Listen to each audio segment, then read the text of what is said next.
شروع اللہ کے نام سے جو بڑا مہربان نہایت رحم والا ہے۔ سب تعریف خدا ہی کو ہے جس نے اپنے بندے محمد صلی اللہ علیہ وآلہ وسلم پر یہ کتاب نازل کی اور اس میں کسی طرح کی کجی اور پیچیدگی نہ رکھی، بلکہ سیدھی اور سلیس اتاری، تاکہ لوگوں کو عذاب سخت سے جو اس کی طرف سے آنے والا ہے ڈرائے، اور مومنوں کو جو نیک عمل کرتے ہیں خوشخبری سنائے کہ ان کے لیے ان کے کاموں کا نیک بدلہ یعنی بہشت ہے جس میں وہ ابد الآباد رہیں گے، اور ان لوگوں کو بھی ڈرائے جو کہتے ہیں کہ خدا نے کسی کو بیٹا بنا لیا ہے، ان کو اس بات کا کچھ بھی علم نہیں اور نہ ان کے باپ دادا ہی کو تھا۔ یہ بڑی سخت بات ہے جو ان کے منہ سے نکلتی ہے، اور کچھ شک نہیں کہ یہ جو کچھ کہتے ہیں محض جھوٹ ہے۔ اے پیغمبر صلی اللہ علیہ وآلہ وسلم، اگر یہ اس کلام پر ایمان نہ لائیں تو شاید تم ان کے پیچھے رنج کر کر کے اپنے تئیں ہلاک کر دو گے۔ جو چیز زمین پر ہے ہم نے اس کو زمین کے لیے آرائش بنایا ہے تاکہ لوگوں کی آزمائش کریں کہ ان میں کون اچھے عمل کرنے والا ہے، اور جو چیز زمین پر ہے ہم اس کو نابود کر کے بنجر میدان کر دیں گے۔ کیا تم خیال کرتے ہو کہ غار اور لوح والے ہماری نشانیوں میں سے عجیب تھے؟ جب وہ جوان غار میں جا رہے تو کہنے لگے کہ اے ہمارے پروردگار، ہم پر اپنے ہاں سے رحمت نازل فرما اور ہمارے کام میں درستی کے سامان مہیا کر۔ تو ہم نے غار میں کئی سال تک ان کے کانوں پر نیند کا پردہ ڈالے یعنی ان کو سلائے رکھا، پھر ان کو جگہ اٹھایا تاکہ معلوم کریں کہ جتنی مدت وہ غار میں رہے دونوں جماعتوں میں سے اس کی مقدار کس کو خوب یاد ہے۔ ہم ان کے حالات تم سے صحیح صحیح بیان کرتے ہیں۔ وہ کئی جوان تھے جو اپنے پروردگار پر ایمان لائے تھے، اور ہم نے ان کو اور زیادہ ہدایت دی تھی، اور ان کے دلوں کو مربوط یعنی مضبوط کر دیا۔ جب وہ اٹھ کھڑے ہوئے تو کہنے لگے کہ ہمارا پروردگار آسمانوں اور زمین کا مالک ہے، ہم اس کے سوا کسی کو معبود سمجھ کر نہ پکاریں گے۔ اگر ایسا کیا تو اس وقت ہم نے بعید از عقل بات کہی، ان ہماری قوم کے لوگوں نے اس کے سوا اور معبود بنا رکھے ہیں، بھلا یہ ان کے خدا ہونے پر کوئی کھلی دلیل کیوں نہیں لاتے؟ تو اس سے زیادہ کون ظالم ہے جو خدا پر جھوٹ افطرا کرے؟ اور جب تم نے ان مشرکوں سے اور جن کو یہ خدا کے سوا عبادت کرتے ہیں ان سے کنارہ کر لیا ہے تو غار میں چل رہو، تمہارا پروردگار تمہارے لیے اپنی رحمت وسیع کر دے گا اور تمہارے کاموں میں آسانی کے سامان مہیا کرے گا۔ اور جب سورج نکلے تو تم دیکھو کہ دھوپ ان کے غار سے داہنی طرف سمٹ جائے، اور جب غروب ہو تو ان سے بائیں طرف کترا جائے، اور وہ اس کے میدان میں تھے۔ یہ خدا کی نشانیوں میں سے ہیں، جس کو خدا ہدایت دے وہ ہدایت یاب ہے، اور جس کو گمراہ کرے تو تم اس کے لیے کوئی دوست راہ بتانے والا نہ پاؤ گے۔ اور تم ان کو خیال کرو کہ جاگ رہے ہیں حالانکہ وہ سوتے ہیں، اور ہم ان کو دائیں اور بائیں کروٹ بدلاتے تھے، اور ان کا کتا چوکھٹ پر دونوں ہاتھ پھیلائے ہوئے تھا۔ اگر تم ان کو جھانک کر دیکھتے تو پیٹھ پھیر کر بھاگ جاتے اور ان سے دہشت میں آ جاتے۔ اور اسی طرح ہم نے ان کو اٹھایا تاکہ آپس میں ایک دوسرے سے دریافت کریں۔ ایک کہنے والے نے کہا کہ تم یہاں کتنی مدت رہے؟ انہوں نے کہا کہ 1 دن یا اس سے بھی کم۔ انہوں نے کہا کہ جتنی مدت تم رہے ہو تمہارا پروردگار ہی اس کو خوب جانتا ہے، تو اپنے میں سے کسی کو یہ روپیہ دے کر شہر کو بھیجو، وہ دیکھے کہ نفیس کھانا کون سا ہے تو اس میں سے کھانا لے آئے، اور آہستہ آہستہ آئے جائے، اور تمہارا حال کسی کو نہ بتائے۔ اگر وہ تم پر دسترس پالیں گے تو تمہیں سنگسار کر دیں گے یا پھر اپنے مذہب میں داخل کر لیں گے، اور اس وقت تم کبھی فلاح نہیں پاؤ گے۔ اور اسی طرح ہم نے لوگوں کو ان کے حال سے خبردار کر دیا تاکہ وہ جانیں کہ خدا کا وعدہ سچا ہے، اور یہ کہ قیامت جس کا وعدہ کیا جاتا ہے اس میں کچھ شک نہیں۔ اس وقت لوگ ان کے بارے میں باہم جھگڑنے لگے اور کہنے لگے کہ ان کے غار پر عمارت بنا دو۔ ان کا پروردگار ان کے حال سے خوب واقف ہے۔ جو لوگ ان کے معاملے میں غلبہ رکھتے تھے وہ کہنے لگے کہ ہم ان کے غار پر مسجد بنائیں گے۔ بعض لوگ اٹکل پچو کہیں گے کہ وہ 3 تھے اور چوتھا ان کا کتا تھا، اور بعض کہیں گے کہ وہ 5 تھے اور چھٹا ان کا کتا تھا، اور بعض کہیں گے کہ وہ 7 تھے اور 8واں ان کا کتا تھا۔ کہہ دو کہ میرا پروردگار ہی ان کے شمار سے خوب واقف ہے۔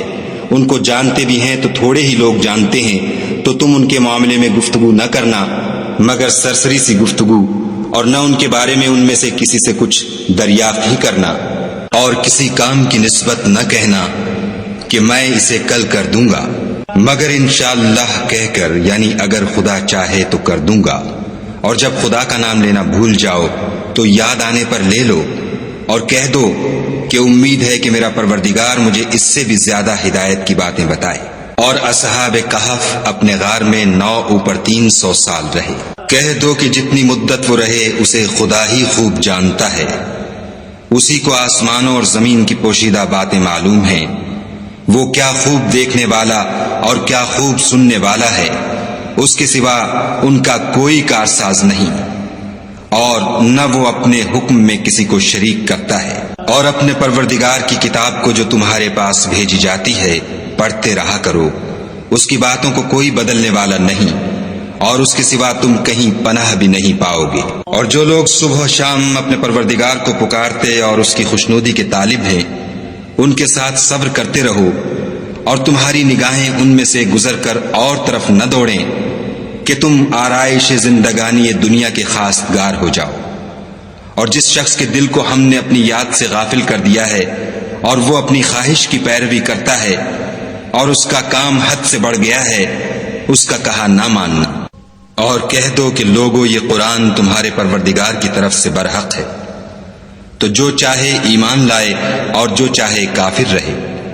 ہم نے ظالموں کے لیے دوزخ کی آگ تیار کر رکھی ہے، جس کی قناتیں ان کو گھیر رہی ہوں گی، اور اگر فریاد کریں گے تو ایسے کھولتے ہوئے پانی سے ان کی داد رسی کی جائے گی جو پگھلے ہوئے تانبے کی طرح گرم ہوگا، اور جو منہوں کو بھون ڈالے گا ان کے پینے کا پانی بھی برا اور آرام گاہ بھی بری۔ اور جو ایمان لائے اور کام بھی نیک کرتے رہے تو ہم نیک کام کرنے والوں کا اجر ضائع نہیں کرتے۔ ایسے لوگوں کے لیے ہمیشہ رہنے کے باغ ہیں جن میں ان کے محلوں کے نیچے نہریں بہ رہی ہیں، ان کو وہاں سونے کے کنگن پہنائے جائیں گے، اور وہ باریک دیبا اور اطلس کے سبز کپڑے پہنا کریں گے، اور تختوں پر تکیے لگا کر بیٹھا کریں گے۔ کیا خوب بدلہ اور کیا خوب آرام گاہ ہے۔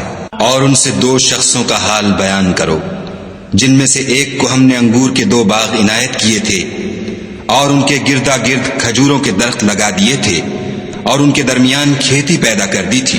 دونوں باغ کثرت سے پھل لاتے اور اس کی پیداوار میں کسی طرح کی کمی نہ ہوتی، اور دونوں میں ہم نے ایک نہر بھی جاری کر رکھی تھی۔ اور اس طرح اس شخص کو ان کی پیداوار ملتی رہتی تھی۔ تو ایک دن جب کہ وہ اپنے دوست سے باتیں کر رہا تھا، کہنے لگا کہ میں تم سے مال و دولت میں بھی زیادہ ہوں، اور جتھے اور جماعت کے لحاظ سے بھی زیادہ عزت والا ہوں، اور ایسی شیخیوں سے اپنے حق میں ظلم کرتا ہوا اپنے باغ میں داخل ہوا۔ کہنے لگا کہ میں نہیں خیال کرتا کہ یہ باغ کبھی تباہ ہو، اور نہ خیال کرتا ہوں کہ قیامت برپا ہو، اور اگر میں اپنے پروردگار کی طرف لوٹایا بھی جاؤں تو وہاں ضرور اس سے اچھی جگہ پاؤں گا۔ تو اس کا دوست جو اس سے گفتگو کر رہا تھا کہنے لگا کہ کیا تم اس خدا سے کفر کرتے ہو جس نے تم کو مٹی سے پیدا کیا، پھر نطفے سے، پھر تمہیں پورا مرد بنایا؟ مگر میں تو یہ کہتا ہوں کہ خدا ہی میرا پروردگار ہے، اور میں اپنے پروردگار کے ساتھ کسی کو شریک نہیں کرتا۔ اور بھلا جب تم اپنے باغ میں داخل ہوئے تو تم نے ماشاء اللہ لا قوت الا باللہ کیوں نہ کہا؟ اگر تم مجھے مال و اولاد میں اپنے سے کمتر دیکھتے ہو تو عجب نہیں کہ میرا پروردگار مجھے تمہارے باغ سے بہتر عطا فرمائے، اور اس تمہارے باغ پر آسمان سے آفت بھیج دے تو وہ صاف میدان ہو جائے، یا اس کی نہر کا پانی گہرا ہو جائے تو پھر تم اسے نہ لا سکو، اور اس کے میووں کو عذاب نے آ گھیرا اور وہ اپنی چھتریوں پر گر کر رہ گیا، تو جو مال اس نے اس پر خرچ کیا تھا اس پر حسرت سے ہاتھ ملنے لگا، اور کہنے لگا کہ کاش میں اپنے پروردگار کے ساتھ کسی کو شریک نہ بناتا۔ اس وقت خدا کے سوا کوئی جماعت اس کی مددگار نہ ہوئی اور نہ وہ بدلہ لے سکا۔ یہاں سے ثابت ہوا کہ حکومت سب خدائے برحق کی ہے، اسی کا صلہ بہتر اور اسی کا بدلہ اچھا ہے۔ اور ان سے دنیا کی زندگی کی مثال بھی بیان کر دو، وہ ایسی ہے جیسے پانی جسے ہم نے آسمان سے برسایا تو اس کے ساتھ زمین کی رویدگی مل گئی، پھر وہ چورا چورا ہو گئی کہ ہوائیں اسے اڑاتی پھرتی ہیں۔ اور خدا تو ہر چیز پر قدرت رکھتا ہے۔ مال اور بیٹے تو دنیا کی زندگی کی رونق و زینت ہیں، اور نیکیاں جو باقی رہنے والی ہیں وہ ثواب کے لحاظ سے تمہارے پروردگار کے ہاں بہت اچھی اور امید کے لحاظ سے بہت بہتر ہیں۔ اور جس دن ہم پہاڑوں کو چلائیں گے اور تم زمین کو صاف میدان دیکھو گے، اور ان لوگوں کو ہم جمع کر لیں گے تو ان میں سے کسی کو بھی نہیں چھوڑیں گے، اور سب تمہارے پروردگار کے سامنے صف باندھ کر لائے جائیں گے۔ تو ہم ان سے کہیں گے کہ جس طرح ہم نے تم کو پہلی بار پیدا کیا تھا اسی طرح آج تم ہمارے سامنے آئے، لیکن تم نے تو یہ خیال کر رکھا تھا کہ ہم نے تمہارے لیے قیامت کا کوئی وقت مقرر ہی نہیں کیا۔ اور عملوں کی کتاب کھول کر رکھی جائے گی تو تم گناہگاروں کو دیکھو گے کہ جو کچھ اس میں لکھا ہوگا اس سے ڈر رہے ہوں گے اور کہیں گے ہائے شامت، یہ کیسی کتاب ہے کہ نہ چھوٹی بات کو چھوڑتی ہے نہ بڑی کو، کوئی بات بھی نہیں مگر اسے لکھ رکھا ہے، اور جو عمل کیے ہوں گے سب کو حاضر پائیں گے، اور تمہارا پروردگار کسی پر ظلم نہیں کرے گا۔ اور جب ہم نے فرشتوں کو حکم دیا کہ آدم کو سجدہ کرو تو سب نے سجدہ کیا مگر ابلیس نے نہ کیا، وہ جنات میں سے تھا تو اپنے پروردگار کے حکم سے باہر ہو گیا۔ کیا تم اس کو اور اس کی اولاد کو میرے سوا دوست بناتے ہو، حالانکہ وہ تمہارے دشمن ہیں، اور شیطان کی دوستی ظالموں کے لیے خدا کی دوستی کا برا بدل ہے۔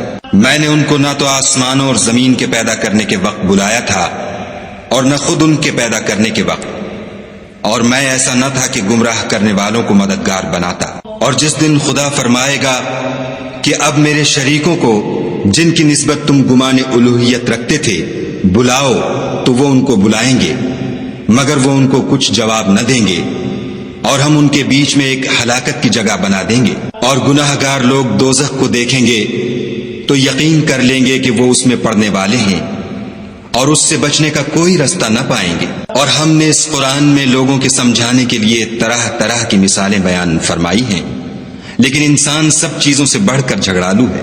اور لوگوں کے پاس جب ہدایت آ گئی تو ان کو کس چیز نے منع کیا کہ ایمان لائیں اور اپنے پروردگار سے بخشش مانگیں، بجز اس کے کہ اس بات کے منتظر ہوں کہ انہیں بھی پہلوں کا سا معاملہ پیش آئے یا ان پر عذاب سامنے موجود ہو۔ اور ہم جو پیغمبروں کو بھیجا کرتے ہیں تو صرف اس لیے کہ لوگوں کو خدا کی نعمتوں کی خوشخبریاں سنائیں اور عذاب سے ڈرائیں، اور جو کافر ہیں وہ باطل کی سند سے جھگڑا کرتے ہیں تاکہ اس سے حق کو پھسلا دیں۔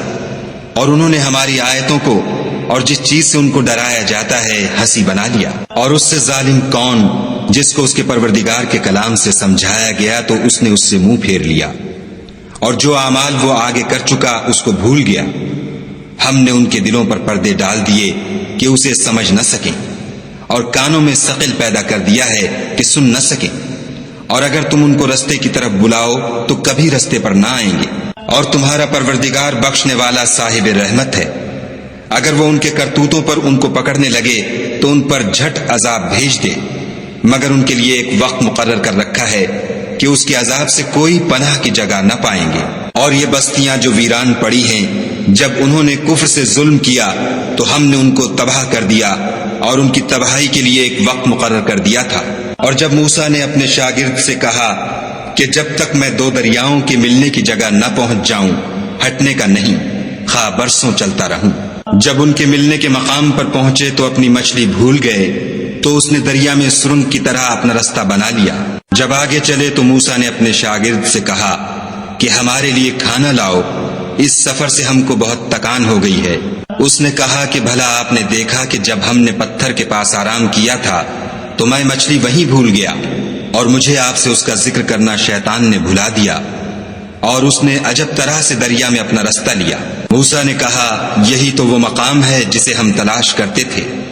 تو وہ اپنے پاؤں کے نشان دیکھتے دیکھتے لوٹ گئے۔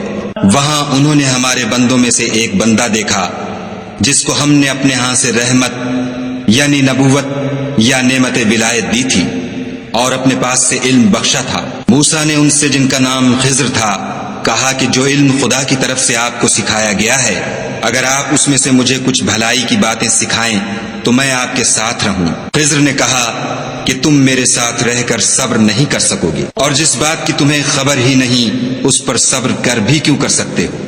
موسیٰ نے کہا خدا نے چاہا تو آپ مجھے صابر پائیے گا اور میں آپ کے ارشاد کے خلاف نہیں کروں گا۔ خضر نے کہا اگر تم میرے ساتھ رہنا چاہو تو شرط یہ ہے مجھ سے کوئی بات نہ پوچھنا جب تک میں خود اس کا ذکر تم سے نہ کروں۔ تو دونوں چل پڑے، یہاں تک کہ جب کشتی میں سوار ہوئے تو خضر نے کشتی کو پھاڑ ڈالا۔ موسیٰ نے کہا کیا آپ نے اس کو اس لیے پھاڑا ہے کہ سواروں کو غرق کر دے؟ یہ تو آپ نے بڑی عجیب بات کی۔ خضر نے کہا کیا میں نے نہیں کہا تھا کہ تم میرے ساتھ صبر نہ کر سکو گے؟ موسیٰ نے کہا کہ جو بھول مجھ سے ہوئی اس پر مواخذہ نہ کیجیے اور میرے معاملے میں مجھ پر مشکل نہ ڈالیے۔ پھر دونوں چلے، یہاں تک کہ رستے میں ایک لڑکا ملا تو خضر نے اسے مار ڈالا موسیٰ نے کہا کہ آپ نے ایک بے گناہ شخص کو ناحق بغیر قصاص کے مار ڈالا، یہ تو آپ نے بری بات کی۔ خضر نے کہا کیا میں نے نہیں کہا تھا کہ تم سے میرے ساتھ صبر نہیں ہو سکے گا؟ انہوں نے کہا کہ اگر میں اس کے بعد پھر کوئی بات پوچھوں یعنی اعتراض کروں تو مجھے اپنے ساتھ نہ رکھیے گا کہ آپ میری طرف سے عذر کے قبول کرنے میں غایت کو پہنچ گئے۔ پھر دونوں چلے یہاں تک کہ ایک گاؤں والوں کے پاس پہنچے اور ان سے کھانا طلب کیا۔ انہوں نے ان کی ضیافت کرنے سے انکار کیا۔ پھر انہوں نے وہاں ایک دیوار دیکھی جو جھک کر گرا چاہتی تھی تو خضر نے اس کو سیدھا کر دیا۔ موسیٰ نے کہا کہ اگر آپ چاہتے تو ان سے اس کا معاوضہ لیتے تاکہ کھانے کا کام چلتا۔ خضر نے کہا کہ اب مجھ میں اور تم میں علیحدگی، مگر جن باتوں پر تم صبر نہ کر سکے میں ان کا تمہیں بھید بتائے دیتا ہوں کہ وہ جو کشتی تھی غریب لوگوں کی تھی جو دریا میں محنت کر کے یعنی کشتیاں چلا کر گزارا کرتے تھے، اور ان کے سامنے کی طرف ایک بادشاہ تھا جو ہر ایک کشتی کو زبردستی چھین لیتا تھا، تو میں نے چاہا کہ اسے عیب دار کر دوں تاکہ وہ اسے غصب نہ کر سکے۔ اور وہ جو لڑکا تھا اس کے ماں باپ دونوں مومن تھے، ہمیں اندیشہ ہوا کہ وہ بڑا ہو کر بد کردار ہوگا، کہیں ان کو سرکشی اور کفر میں نہ پھنسا دے، تو ہم نے چاہا کہ ان کا پروردگار اس کی جگہ ان کو اور بچہ عطا فرمائے جو پاک تینتی میں بہتر اور محبت میں زیادہ قریب ہو۔